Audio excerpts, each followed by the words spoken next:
Good evening. I know it's later than usual, but we are going to continue. Better late than never. So I'm back with this book, and this is the third installment, which is chapter 7. It's also the second skill that we're going to discuss. And this is something that I think every man has said to their wife, and every woman has felt from her man, and also for herself in the relationship.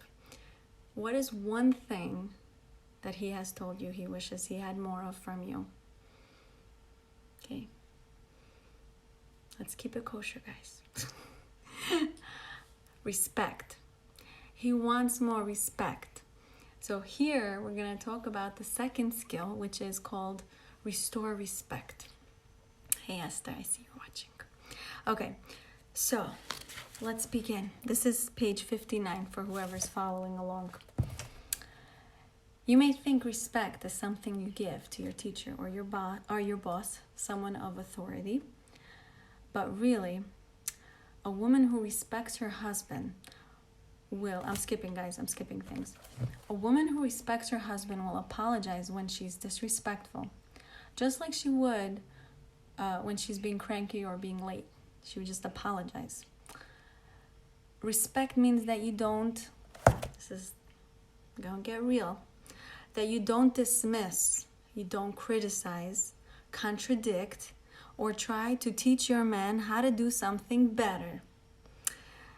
Can you think of something you even said today that, and I'm busy right up there with you, about how he can do things better? He was paying the bills today because I'm trying to do what she says, which is give him more work to do, but in a respectful way. Like, I think you can handle the bills, honey.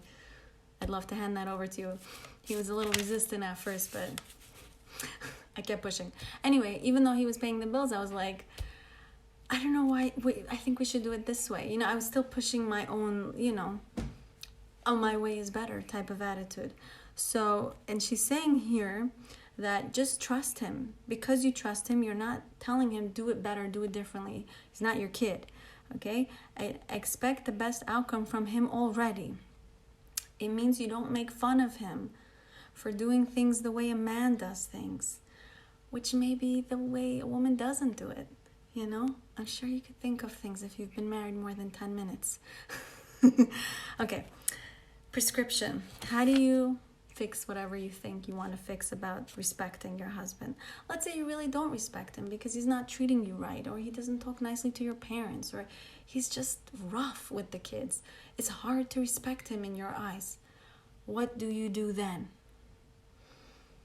Act as if you respect your husband. Act like you would act when you're a medical professional and you don't know yet because you're still learning, right? I'm talking about myself. Like when I was a student, Dr. Davidson, if she's watching, she probably doesn't.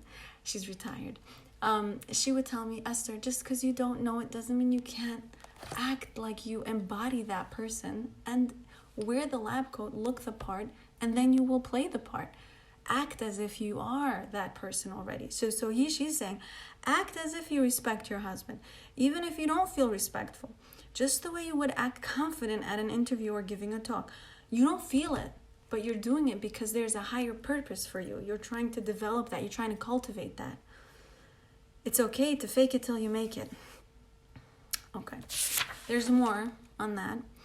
If you find yourself wanting to teach your husband something or help him improve, consider using the phrase, whatever you think. So powerful. Whatever you think.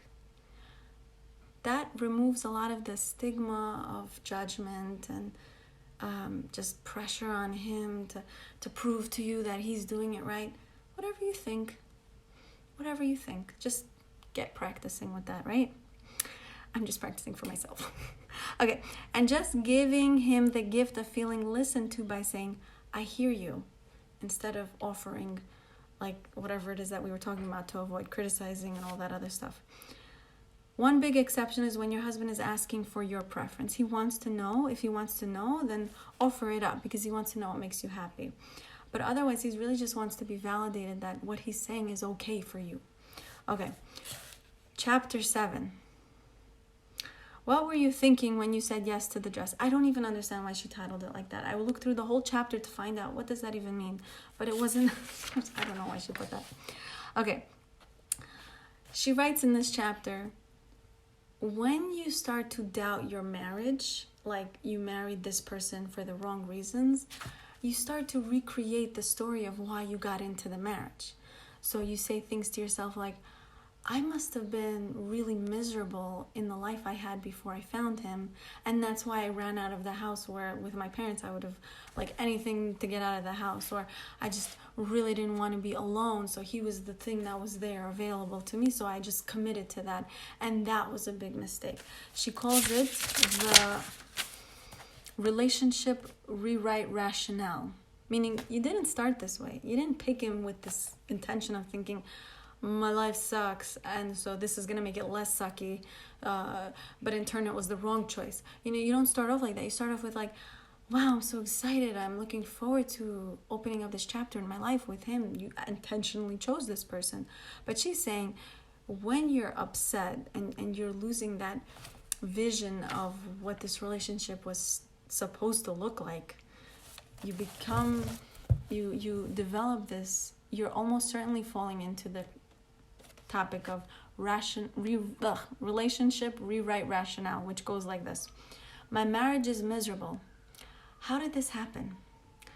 He must be the wrong guy. I must have said I do under duress. It was a huge mistake. And you go into this loop of like, well, I'm blaming myself for the choices I made, and that puts you in a place where you forget why you fell in love with him. Because he has good qualities. You fell in love with him because there was things about him that you really did respect. And as life wore you down and broke you apart because of the responsibilities with the kids and the work and the finances and the burdens pile up, and God knows there's a lot of them. But as that piles up, speak of it down. He's here. So I'll just tell him to go back. I'm joking. He's coming home from shul. Okay, but there was more. I wanted to say more. Hold on.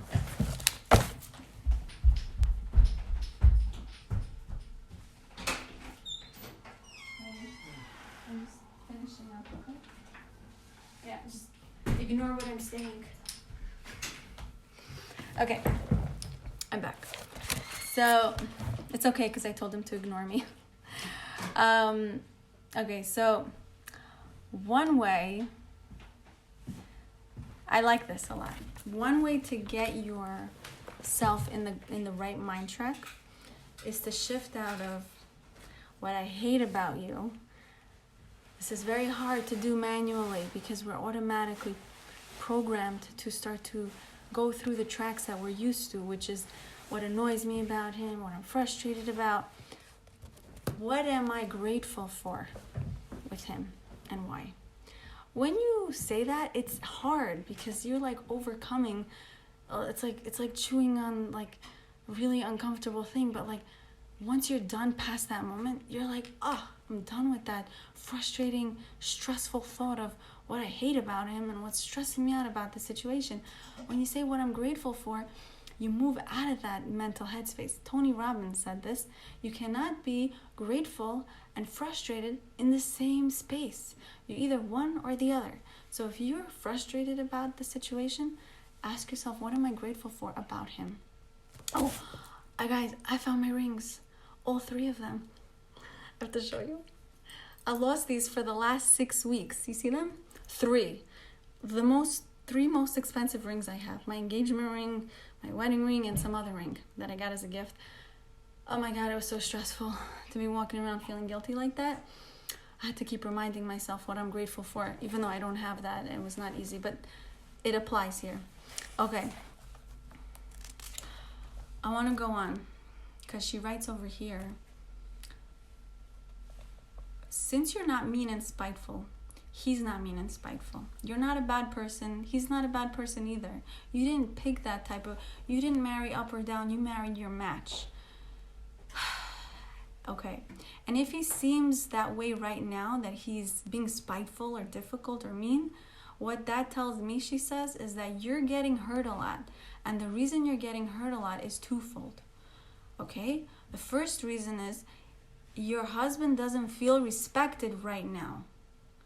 So what happens? To restore his own self-worth, he needs to defend himself. When he's not having to defend himself, then he can actually focus on being that person that you married him as, protecting you, finding ways to make you smile, bringing you presents. But until then, he's going to be throwing those metaphorical rocks and stones your way in order to restore his own sense of self-respect. So you are each other's mirror. It's true. When you're speaking from your honest place and kindness, he feels that and he can respond in that tone. But first, he has to get his respect, because if he's not getting that from you, he's going to respond with that same frustration and anxiety. Now, she's saying, it doesn't mean it's okay for your husband to be disrespectful to you and speak rude to you, but she's saying that she can recognize when that's happening, why it's happening. So this woman, Marge, experienced this when she tried to discourage her husband from drinking soda. She told him it's dangerous, don't do it. And then he said to her, every single time she would tell him and point out and criticize his choice in drinking, he would say, what you say doesn't matter. And then what happened? That hurt her deeply, because she saw it as if her husband is dismissing her and saying she wasn't important. But he was forced to dismiss what she said for the survival of his own identity. So, and then what happens? She starts to judge him for being cruel and unkind, and he doesn't care about her opinion, right? Sound familiar? Okay. I'm not saying it's okay for husbands to dismiss for a husband to dismiss his wife, but what I'm saying is when you're trying to blame or shame someone, it's not unusual for that person to try to defend himself. And at that time, that defense may look like dismissal, which is very hurtful. And we do this a lot ourselves too. When our husband tells us something, and we defend it also. Like he says, I think, you could have made this dish better. And you say, well, I think you can't cook at all, like who's talking? It's hard to accept criticism, right? Okay, next. The other reason you're getting hurt in your relationship is because that's part of being in an intimate relationship. When we live so close together, it's bound to happen sometimes. What really helps is shifting from a blame mentality to the situation. Everyone goes through tough times. Everyone. It's not you by yourself in your relationship who has a bad apple. Every single relationship is faced with their series of challenges. That's considered part of relationship building. And when we shift that from you're the problem to there's an opportunity in this situation that everyone experiences, we just have to learn to find our space in it, then we can really grow out of it. So I'm going to end with this, and she writes it in page 69. I learned to change my perspective and not my husband.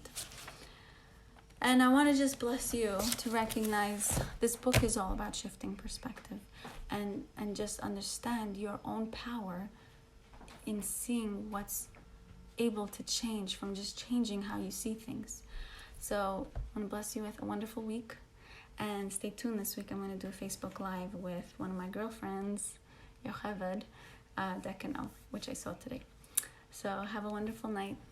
So happy. Thank you for joining if you did. And if it meant something to you, it was meant for you. And share it with a friend if you think this was valuable. Thank you.